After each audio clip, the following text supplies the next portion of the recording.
The Coast Guard, we continue to search for these 11 missing crew members, and we'll search until all likelihood of success has passed. Strong winds are speeding a disaster onto the US coast. The first traces of oil from the slick have now reached the mouth of the Mississippi River. Out to sea, the situation is much worse. Planes spraying dispersant chemicals on the oil slick are making little progress, while BP's crews fail to cap the ruptured well pipe on the sea bottom. The company has called for help from US Navy submarines, but experts say it could take 3 months to stop the flow while it continues to pour out tens of thousands of liters of oil every hour. I think the rest of the world isn't blind. We know what's happened, and we know that BP obviously didn't do what it was supposed to do. Only you don't know that. We launched an investigation within 24 hours. I wasn't part of that decision-making process. Again, I was not involved in decision-making. It's impossible for me to answer that question. I had no prior knowledge. Are you failing to cooperate with other investigators as well? Because they're going to have a hard time reaching conclusions if you stonewall them, which is what we seem to be getting today. I'm not stonewalling. I simply was not involved in the decision-making process. My time has expired, and I'm just amazed at this testimony. Mr. Hayward, you're not taking responsibility. You're kicking the can down the road and acting as if you have nothing to do with this company. You're really insulting our intelligence, with all due respect, by not giving us any answers and telling us that you have to wait for some investigation. It seems to me that BP has not been honest with the American people. It's not been honest with our government. And it seems as though you're trying to hide something, trying to hide something, trying to hide something, trying to hide something. It appears as if our worst nightmare when it comes to the oil slick is coming true. The oil slick has drifted into that loop current, that current of water that flows north through the central Gulf of Mexico, now picking up oil, and then back over towards the Florida Straits, the Keys, and even over towards the Gulf Stream waters, which flow right across Palm Beach County. And the unfortunate news is that it appears that we will now have to deal with oil over the next several weeks. Now, here's a look at a computer forecast model. This is why we think that we will have to deal with this. This is right now. You can see the oil slick here highlighted by the black. The loop current is right there in red. You notice it kind of pops back down and then moves right through the Florida Keys. Watch this over time. Here's the 23rd of May. It is something that now impacts all of us. All of us. All of us. The word hurricane was a name given to nature's strongest storm. A hurricane occurs when high pressure and low pressure masses of air come in contact with one another.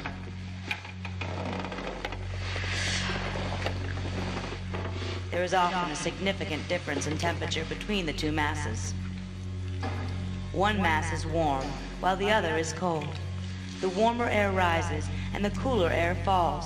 Likewise, the low pressure area slides down the sides of the high pressure area. They swirl in and around one another, creating the beginnings of the storm.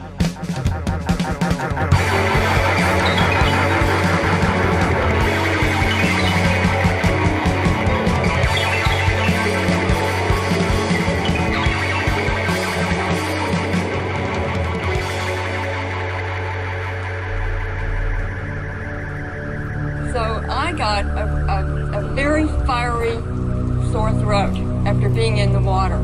I had covered myself, all my skin, so it wasn't skin contact, but the fumes. But I talked to shrimpers today who were throwing their nets into the water. It's about a month ago when they were using the more toxic Corex, the 9527. The water from the net splashed on his skin, and he got a headache that lasted for 3 weeks. He had heart palpitations.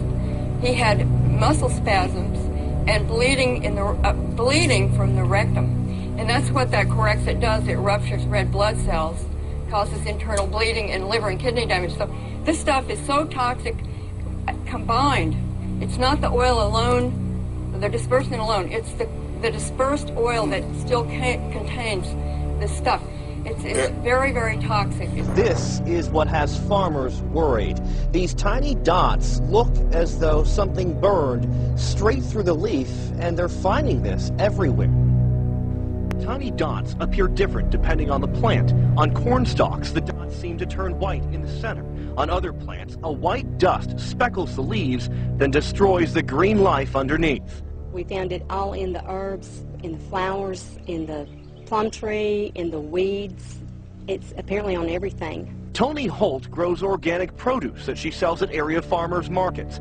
As these farmers inspect the new growth covered in the perplexing plague, they fear their entire crop may be lost. Just down the road, less than 10 miles at Wilder Farms, the damage could possibly hit hundreds of acres of corn. It's sudden, and it's so wide, it's so large out here. Everybody's seeing it.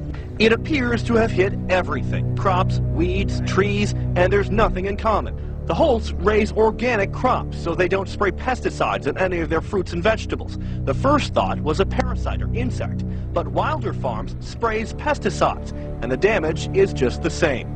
Farmers here first noticed the damaging dots over the weekend.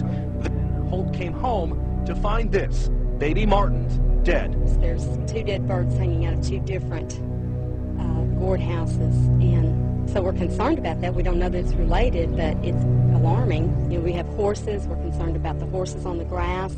We've got chickens. We sell our eggs at the market. Now, the farmers that we spoke with are convinced that something in the air caused this damage. They're asking the USDA as well as other experts to look into this problem. How long you been here, Melville? 37 years. You ever seen this much oil? In the water, let me show y'all.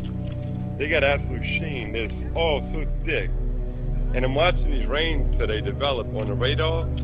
You see the sheen over the cat walking through the oil. But I saw where these rains were coming off of the Gulf, and I wondered, could it produce some oil in it? And I'm telling you, what we're seeing here, you see the rainbow, that's oil. And it's everywhere you look. I mean, it's all over the streets. So I believe we get some oil rain right down here in the Big Easy.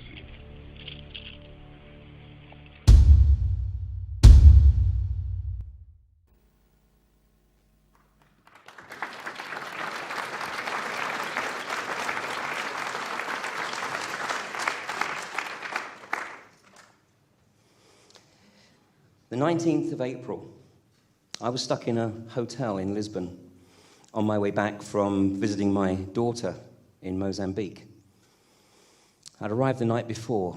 When I woke up on the morning, Monday, April the 19th, I had a real sense of foreboding that something was about to blow.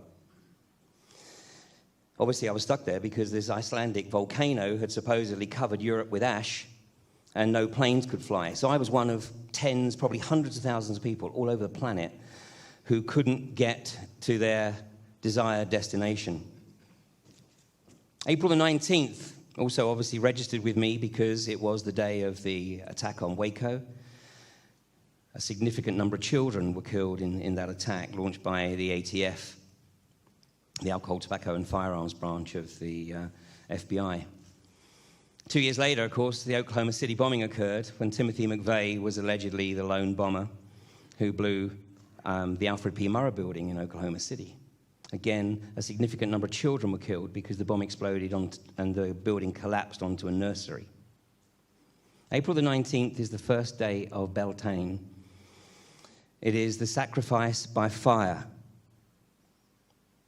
And I called Simon and I said, Simon, I'm sitting here in my hotel in Lisbon, and I'm putting a newsletter together, and I said, it has to go out tonight. It absolutely has to go out tonight because I sense that something is going to happen. Of course, I thought it was going to happen on April the 19th. Of course, just a few hours later, this occurred. And I'm going to give you a little bit of insight into what actually happened. But you notice that there's nothing in the media about it right now, huh? No, incredible.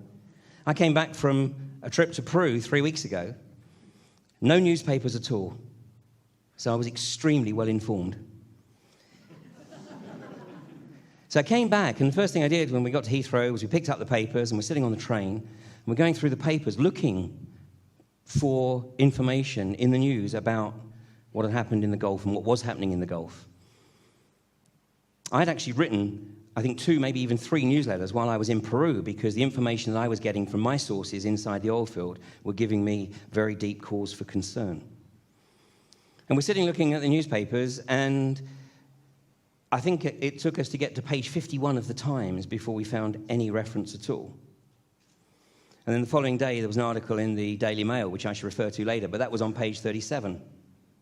So you could be forgiven for thinking that there's actually nothing going on at all.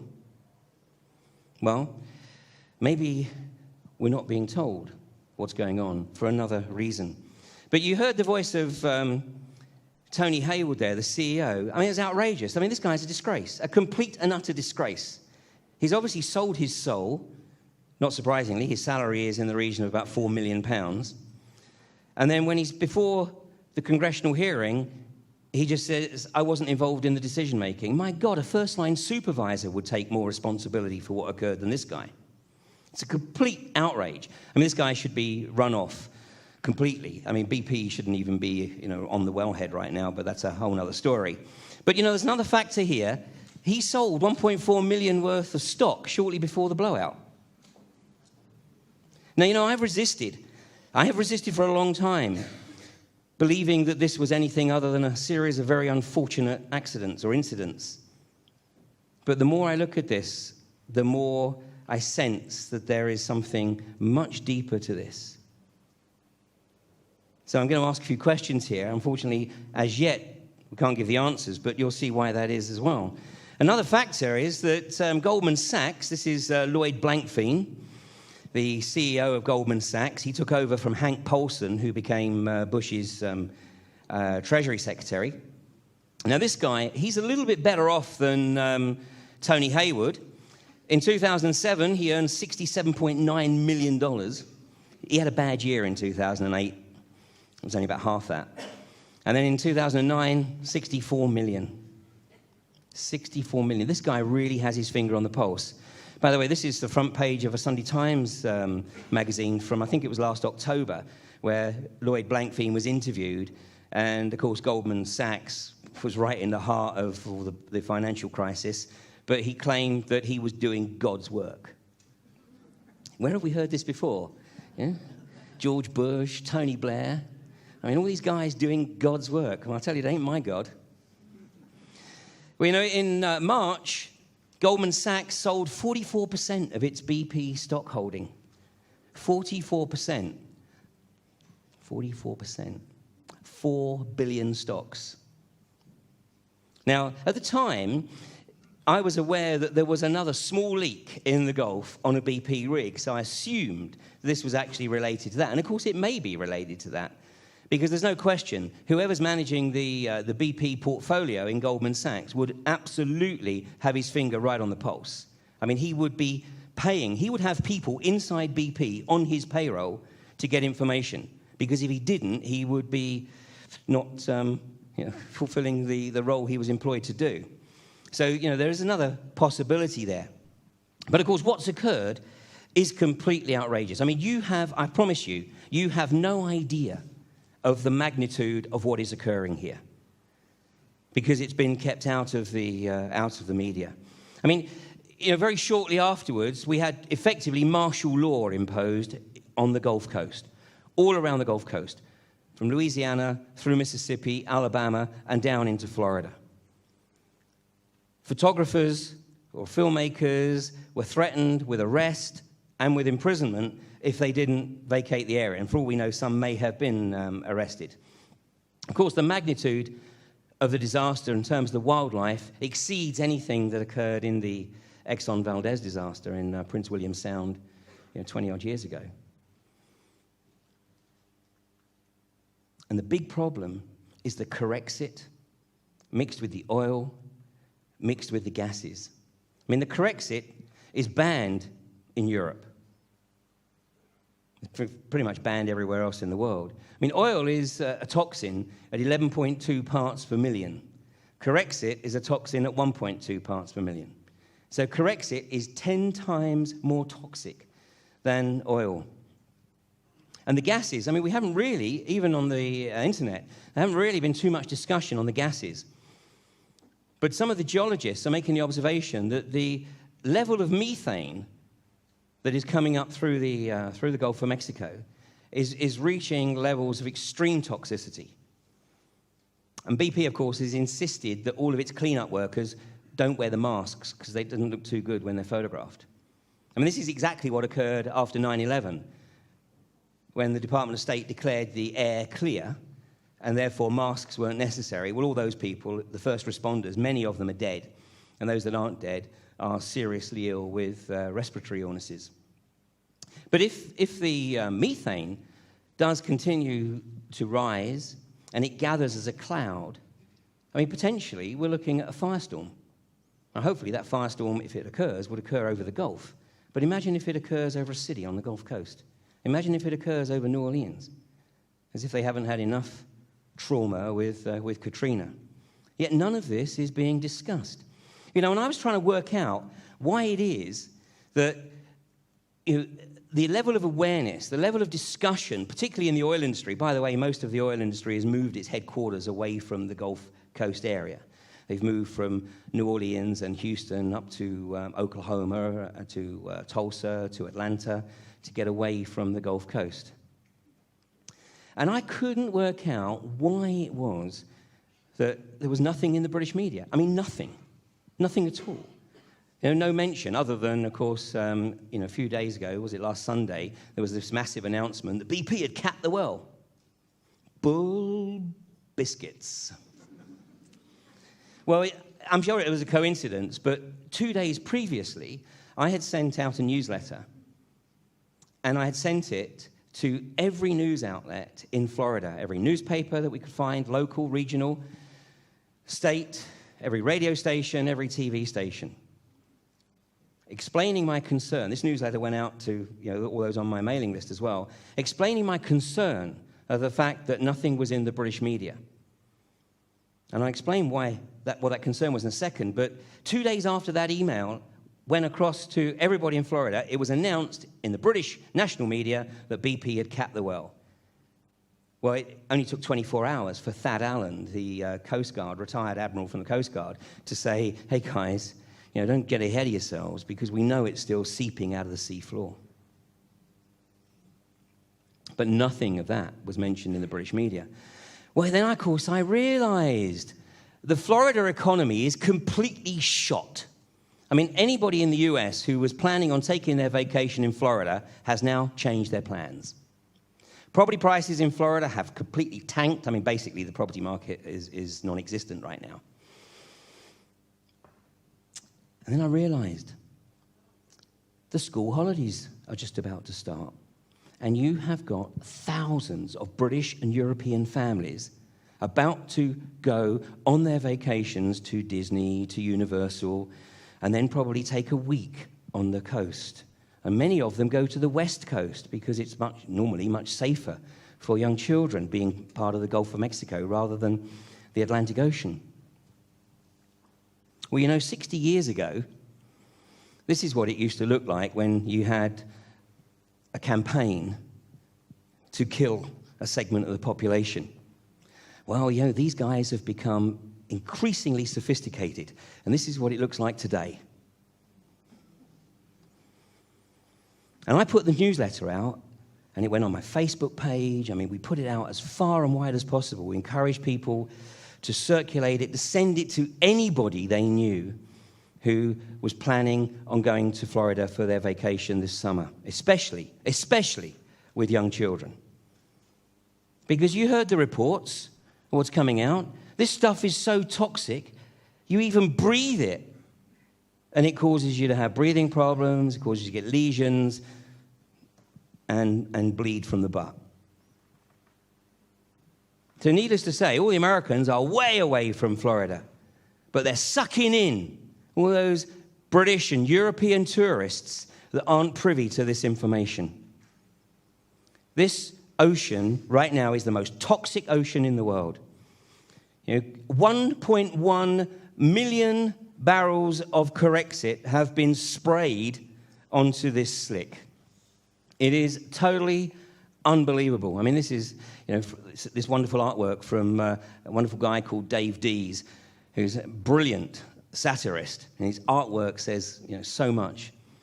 go take a look at his website, deesillustration.com.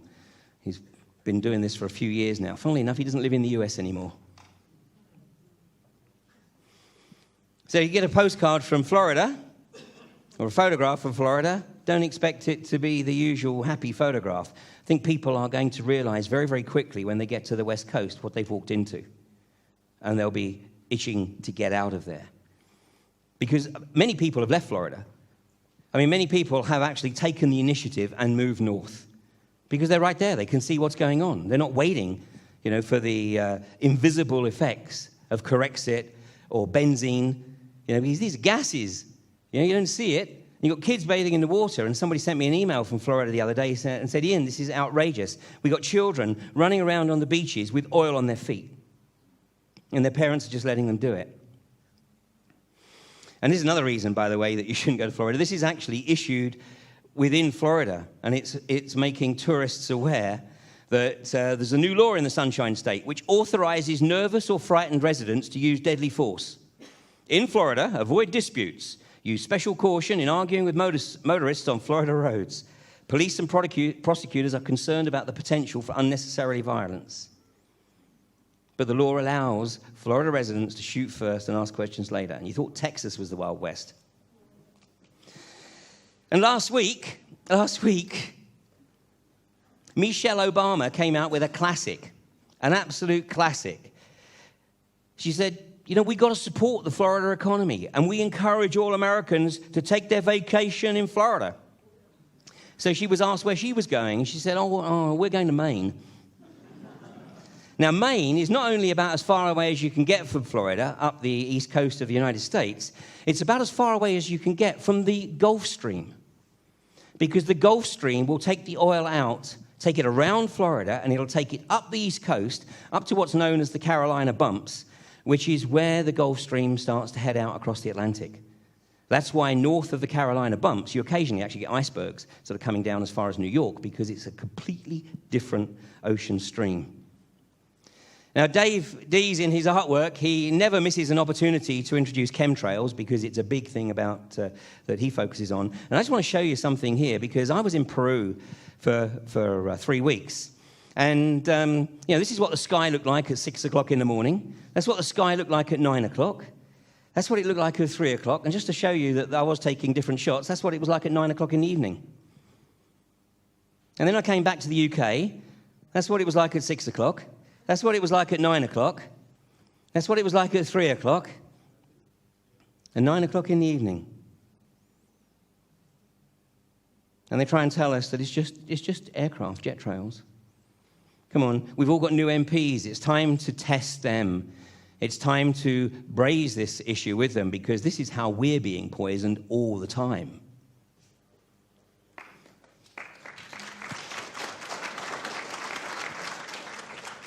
So what really happened? What really happened? Well, I'm going to share with you as much as I can based on the information that I've got from my former colleagues in Schlumberger. I was with Schlumberger for 19 years. Now, Schlumberger played a very big part in this, which I'm going to explain to you. But the cementing operation in the well, now you've got to remember that this well was very deep, right? It was 15,000 feet below the seabed and through 5,000 feet of water. So it was really pushing oil field exploration, production technology to the limit. So all the people on the rig would not have been trainees. That I can absolutely guarantee. The Halliburton crew, who were cementing, put forward their proposal, as you do, to the rig managers, the BP company men, and the BP company man apparently questioned their proposal, which is unheard of. I mean, nobody questions the recommendations of the cementers, especially very experienced cementers. So Halliburton actually logged the fact that they were not happy with the amended design that was being recommended to them by one of the BP men, although at the moment they haven't specified which one it was. But a lot of people are suspecting, of course, that Halliburton have had a role in this. Just a few days before the well blew, Halliburton acquired a company called Boots & Coots, which is one of the 4 world leaders in wild well control. And that acquisition was completed on April 12th. Now, Schlumberger Schlumberger were on the rig to run what's called the cement bond log. Now, this is to actually test the integrity of the cement in the production well casing. Because obviously the cement has to hold that casing in place to make sure that the geology is protected and that no oil goes up into the geology, which we know is occurring now because that's why oil is seeping out from other places other than the wellhead. Now, the Schlumberger guys arrived on the rig. Now, these guys would have been the best that Schlumberger had because, as I said, this was really state-of-the-art, leading-edge drilling operation. The Schlumberger guys arrived on the rig, and they very quickly sensed that there was a problem, and they stated that the well was kicking. Now, what that means is that the cement isn't holding and that the casing is vibrating. Now, that vibration might be microscopic, but you can sense it, obviously, with the instruments at the surface. So they told the BP company man that the rig was unsafe. The well was kicking, and the well needed to be shut in immediately. Now, I can tell you, nobody argues with Schlumberger. When Schlumberger tell you the rig is unsafe, you say, right, shut it in, now. Because you know that they're not going to call anybody's bluff on this. Anyway, the BP company man refused. So the two Schlumberger guys were spooked. And there's two stories now, because the official story released by BP is that the Schlumberger guys left the rig at 11 o'clock on the morning of April the 20th on a scheduled helicopter. The word on the grapevine, which hasn't been confirmed by Schlumberger, because Schlumberger are keeping very stum, but the word on the grapevine is that there was no scheduled helicopter, but these guys were so scared about what was likely to happen, they called their manager in New Orleans, and he chartered a helicopter to go to the rig and get them off. You know, people have said, oh, nobody does that. There's no way that would have happened. Let me tell you, if a Schlumberger engineer says that the rig is unsafe, his manager, who will also be an engineer, who will have done exactly the same training as that engineer, would not hesitate to get the helicopter and get them off the rig. It's a wonderful web, and I could spend a couple of hours just talking to you about the web of players involved here. But one is Jamie Gorelick, who was, until very recently, a main board member of Schlumberger. But she's resigned because she was also, or is also, a board member of BP, because her legal company represents BP. But Jamie Gorelick has a very interesting history. She's a member of the Council on Foreign Relations. She's a protege of a guy called John Deutsch, who up until a while ago was also a main board member of Schlumberger. And Jamie Gorelick, her claim to fame was that she was tasked with restricting the information that flowed through to the 9/11 Commission. And eventually Howard Keane and Philip Zelikow realized that they were getting short-changed and not being privy to all the information, and of course they went public on that. Well, this is the lady that was stemming that flow. She's a player. She's a safe pair of hands. But the BP company men, now these guys, there's two guys, they work 12-hour shifts, and these guys are the head honchos on the rig. What these guys say goes. Now, one of the guys was an extremely experienced BP company man, 30 years with BP managing rig operations, Ronald Sepulvado. But 4 days before the blowout, he was taken off the rig to go on a course, and the course was ostensibly to learn how to operate the BOP, the blowout protector, that has been installed on the seabed. So he was replaced on April the 16th by a guy called Bob Kaluza. Now, it just goes to show you the power of BP or whomever with Google, because every photograph of Bob Kaluza and his counterpart, Donald Vadrine, have been removed from the web. Because I can tell you that 10 days ago there were photographs of them, now there's nothing. You could search for hours and find nothing. So Bob Kaluza, when he appeared before the congressional inquiry, he pleaded the Fifth Amendment. In other words, he wasn't going to say anything on the basis that anything he might say might incriminate him. Now, this is the guy where I'd focus my attention. Absolutely focus my attention. What was this guy? What was his background? What was his role coming onto the rig 4 days before the event? And the first place I'd look to see whether he's Phi Beta Kappa. Because Phi Beta Kappa, as I've discussed in previous presentations here at the symposium, is a brotherhood, a fraternity that has its tentacles all throughout the industrial military complex in the US. And it's all benign until such time as you get the phone call and then you are expected to do whatever your superior within the fraternity asks you to do. Now, one of my former colleagues, a guy called David Hawkins, who is also a researcher based in the US, he has put forward the suggestion that there is a distinct possibility that the cement was actually sabotaged, and that there was a possibility of ammonium nitrate being added to the cement mix, which would, of course, made it extremely volatile. Now, that's pure conjecture on his part, but he said it would certainly explain why the cement wasn't holding the casing. This was the article that appeared on the day after I came back from Peru, and it says, BP should consider detonating an atomic bomb to plug its oil leak in the Gulf of Mexico, nuclear experts have suggested. Well, the Russians did this in the 1960s to plug a gas well. Why do you think they've never done it again? They're still paying the price for it, big time. I mean, the radioactivity is leaking all over the place. So this was the article that appeared, and it was really the first article I saw. Look where it is, page 37. Page 37 of the Daily Mail on Saturday, July 3rd. And I say, I'd literally just come back from Peru, and I planned that trip to Peru 9 months previously. And the reason I wanted to go to Peru was because part of my research is to look at mythology and certainly the belief systems and knowledge, wisdom, and awareness of the indigenous peoples. And I had this opportunity to join up with Alberto Velodo and spend 3 weeks or 2 weeks in the Andes and then 1 week in the Amazon. But the primary purpose was to spend the time with the Laika, who are the ancient wisdom keepers of the Inca. Now, these guys were lost to the world for 400-odd years because as the wisdom keepers, they had been aware that they were at risk from the attacks of the conquistadors, and they ran up into the mountains. And everybody assumed that they'd been caught and killed. But actually, they were living at 16,500 feet up in the Andes. And then in early 1960s, they came out of the mountains. Nobody knew they were still alive. They came out of the mountains. And they're immediately recognizable by their very colorful hats and ponchos. And when asked why it was they come out of the mountains, they said, we have to come out of the mountains because all the knowledge, the wisdom, and the prophecy that we hold, the people of the lower world need to know about. That's why anthropologists like Alberto Velodo have been crawling all over these people for the last 40 years because of the significance of their knowledge. It's unadulterated. And a big part of what they have to say is that the earth has to go through a purification process. It has to go through a rebirth. And these guys live in balance with nature.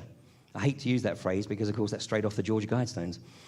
But they live in balance with nature. They worship the Pachamama, the Apus, the mountains. But everything about their life is in balance with nature. They take nothing more than what they need. And they give back as much as they possibly can. So I was sharing some exchanges with these guys. There was a young girl. She was 38. It was young for me. She was 38, and she spoke good English, so I was able to work with her as a translator. And some of the insights that they shared, and I have to obviously question how much is original and how much they've sort of latched onto because the anthropologists have been all over them for 40 years. But one of the things that they certainly believe, and according to Alberto, have always believed, is that the Earth will reduce the number of people on the planet, but it would do it her way, Pachamama's way. But they also believe it doesn't have to be like that. They take the line that a prophecy is a prophecy. It's a heads up. And if the prophecy comes about, it's, fool me once. More fool us for ignoring it. And, of course, there's a lot of it about. This from the Hopi. I think this was related by Chief Sitting Bear. I'm not going to go through the whole lot, but, a key part of this is the sea turns black, killing many living things.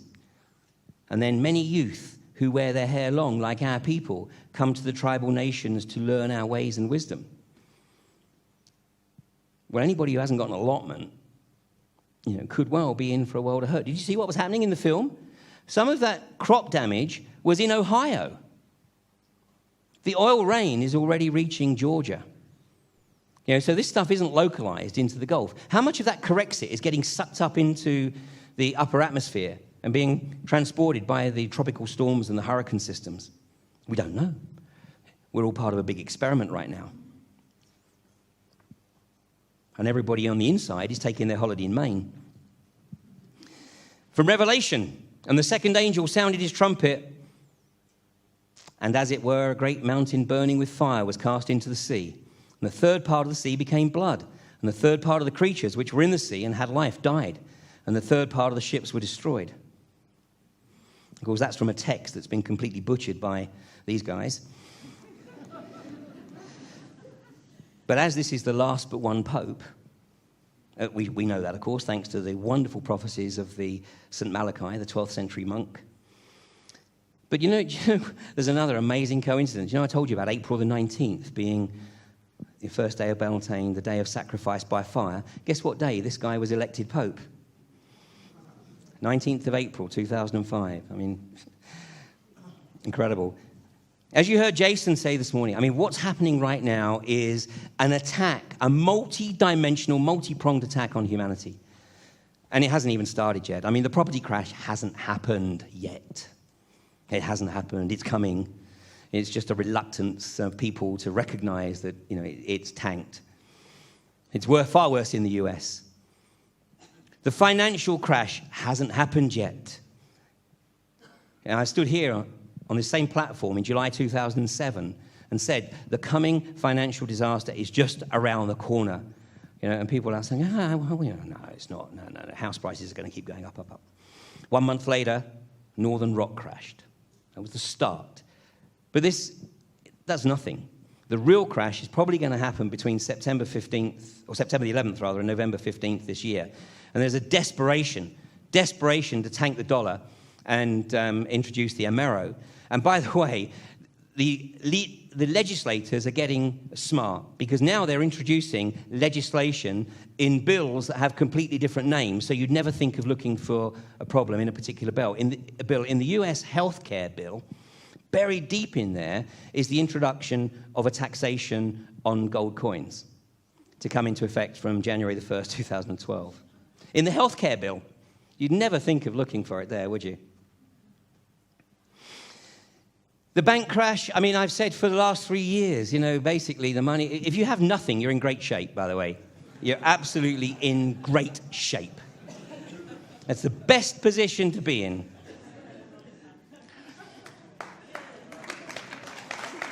Okay. And the way in which we need to really move on from here is that the Federal Reserve has to be wiped out. You know, the Rockefellers, who are behind, obviously, the Federal Reserve and the Rothschilds, it just needs to be shut down. And I read just a few days ago that Michigan has announced that it is no longer going to take any bullshit from the Federal Reserve and it's going to start printing its own currency.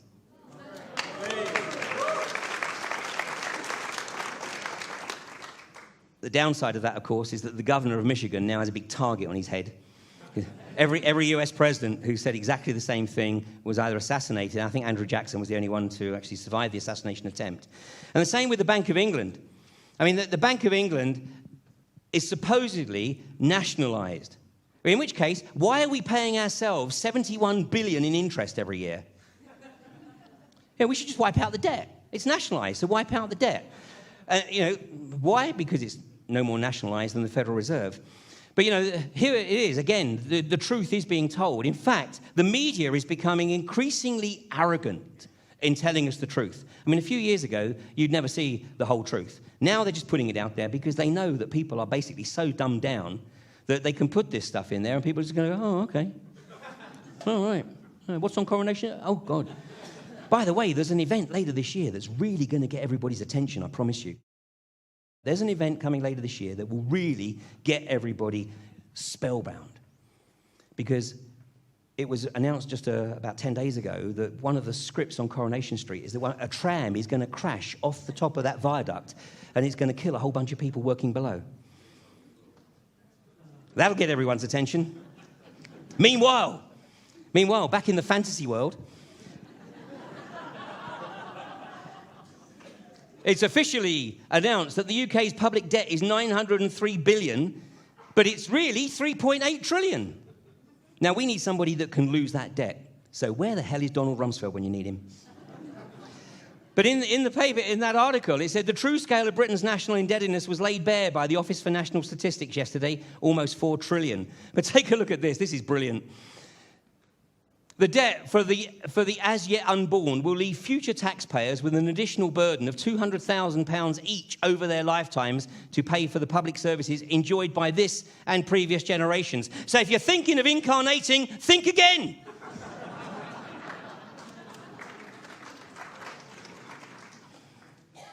Until the Federal Reserve and the Bank of England is shut down.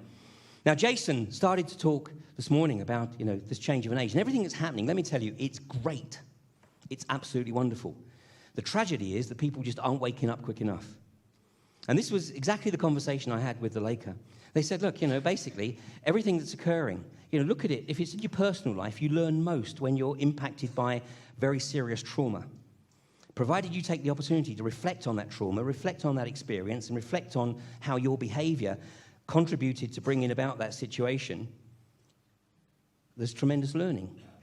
But if you don't, guess what? You're going to have to go do it all over again. Well, we're in the same situation here. Everyone's telling us, my God, it's the end of an age. The signs are all there. Everything's in meltdown. Everything's collapsing. And we have an opportunity, which basically means that we can just let it all happen. Oh, yeah. Nice. Yeah. And I get so many emails from people saying, I just don't give it any negative energy. I'm holding the space. Well, you know what? I can hold my own frickin' space. These are the tools that these guys rely on. Apathy, willful ignorance, and the most powerful for these guys, abdication. Because in the occult realm, that means abdication means we know what they're doing, but we choose to ignore it. We actually have to get off our butts. Yes, as Jason said, we do need to sort of, go through that period where we're in the cave, in the monastery, or whatever it is. We go through that period of reflection, the process of metanoia. But then the challenge is to use the knowledge, the wisdom, the insight that we've gained in that period and look at how we can contribute that to changing what's occurring right here. Because how I got into Volodov's work in the first place was some years ago. I came up with the realization that, it was clear that things were changing. I mean, I'm not the same person as I was when I was a corporate whore 10 years ago, 12 years ago. Well, some might argue, I suppose. And so many people are changing. So many people have a completely different outlook on life. They're realizing that consumerist materialism just doesn't cut it. Zbigniew Brzezinski, just a couple of months ago, not even, when he was at the Bilderberger meeting in Sitges in Spain, said one of the challenges for the New World Order is the rapid political awakening of the masses. Now, 40 years ago, when he wrote a book called Between Two Ages, in that book, he said one of the challenges for future Western governments is to keep people locked into consumerist materialism, preventing them from realizing who they truly are. So these guys know what's going on. But it's the Ahriman versus Lucifer, as was so well articulated by Jason. But one of the other factors that the Laker shared with me, and again, I can't guarantee that this isn't adulterated from other inputs, but they said, the solar flares that are coming, the solar storms that are coming in 2012, which our scientists have said could fry the grid, could take down the electricity networks, could take down the internet, take down the phone networks, which means that you can't get your money out the machines and you can't get in contact. Well, maybe we don't need them after that. Maybe they become redundant because the Laker suggests that it is the solar storms which will actually trigger the awakening of that dormant junk DNA and will give us the opportunity to return to our full potential, the potential which they believe that we always had, but then was removed from us. And they believe this is the opportunity to return to it. So, but we have the opportunity to contribute to that. If we sit around and wait for it to happen, guess what? It probably won't happen. We've actually got to, I think, take the initiative. And I get the sense that every time somebody else says, yes, I'm actually going to do something, it's like somebody from the other realm says, okay, another one signed up, that's another one in. And so we're matched. It's a bit like those charities that say, you know, they'll match pound for pound. Well, I think we get matched resource for resource from the other realms. So the more people that are contributing, the more help we get. I know I get a lot of help in what I do, that's for sure.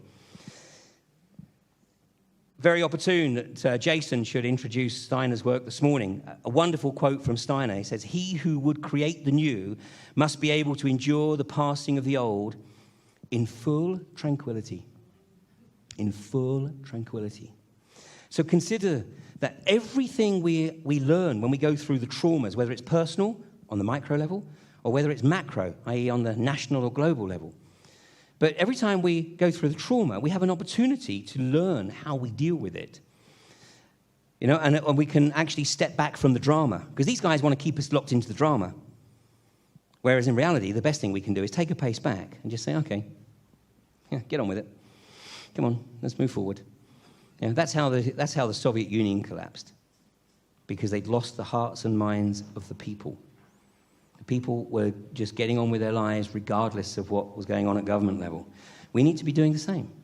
We need to be taking care of how it is that we want to see the world unfold and start making contributions. Now, an interesting thing about the Leica as well, though, is that they said, you know, we have an opportunity to contribute that on multiple levels. Yes, it's important that we are making a physical contribution to raising awareness as to what's occurring, but we can also contribute in the other realms. And in particular, we can dream the world.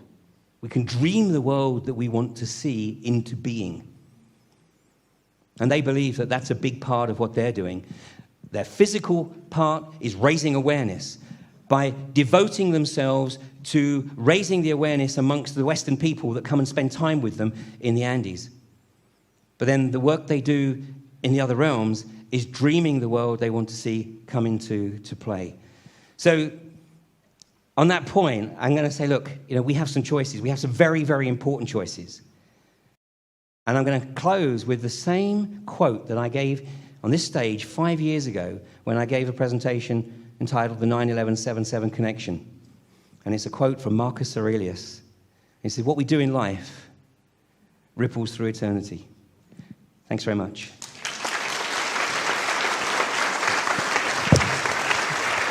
I've got time, 1 minute.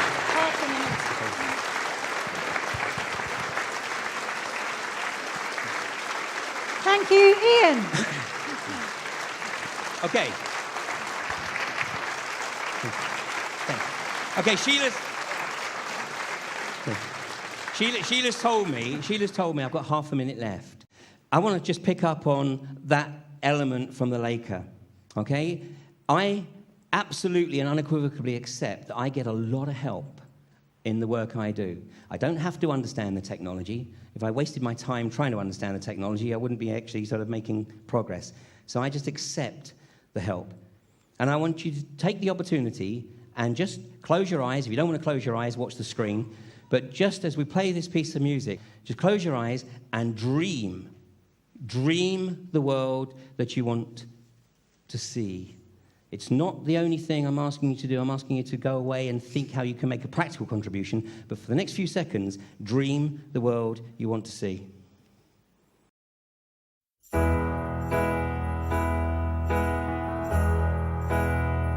I sit and wait. There's an angel, contemplate my fate. And do they know the places where we go when we're gray and old? 'Cause I have been told that salvation lets their wings unfold. So when I'm lying in my bed, thoughts running through my head, and I feel that love is dead, I'm loving angels instead. And through it, oh, she offers me protection, a lot of love and affection, whether I'm right or wrong, and down the waterfall, wherever it may take me, I know that life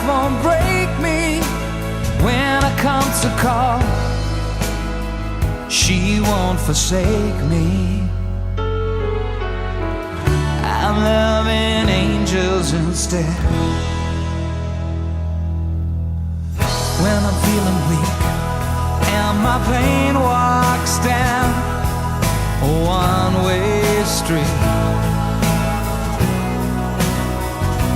I look above and I know I'll always be blessed with love. And as the feeling grows, she breathes flesh to my bones. Oh, when love is dead, I'm loving angels instead. And through it, oh, she offers me protection, a lot of love and affection, whether I'm right or wrong, and down the waterfall, wherever it may take me, I know that life won't break me when I come to call. She won't forsake me. I'm loving angels instead.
Forsake me. I'm loving angels instead.